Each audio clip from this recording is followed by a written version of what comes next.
Most great businesses know what they want to accomplish. Most people have never asked themselves that question, because once you know your why, you can then ask the next question. Does my behavior fit with what I want? There are hacks, and sometimes people think hacks are just shortcuts, but the hack's all about the journey.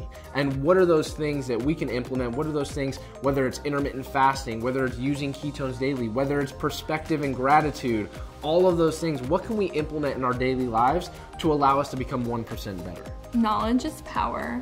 So just taking the time to devote yourself to really learning, going to those credible resources that provide information about this, that you can easily take in little nuggets of information every day, and a year from now you'll be amazed at how much more you know about this field. And the cool thing about science is that everything you learn leads to a new question, and so you'll learn more, and I think it'll stimulate your curiosity to continue learning more. There's over 100 years of studies on how beneficial ketogenic dieting is, right?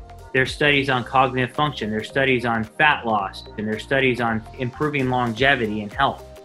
But people couldn't tap into this. Brian Underwood came along, Terry LaCour came along, and the Prüvit team, and basically said, we need to take this and be able to get it out to the masses.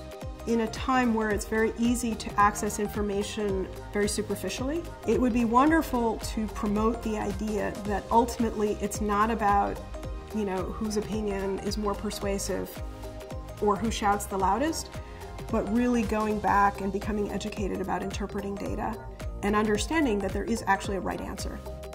I can share any piece of information with somebody. I can download all the research, all the knowledge, but if you're not ready to change, it doesn't matter.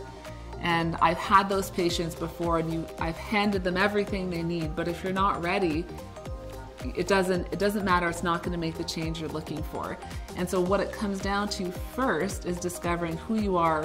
Why aren't you achieving the results you want? It's looking internally and saying to yourself, I deserve more, I deserve better, it's time to make a change, and I'm ready. And that's where you become open to what people are teaching you, and that's how you make change.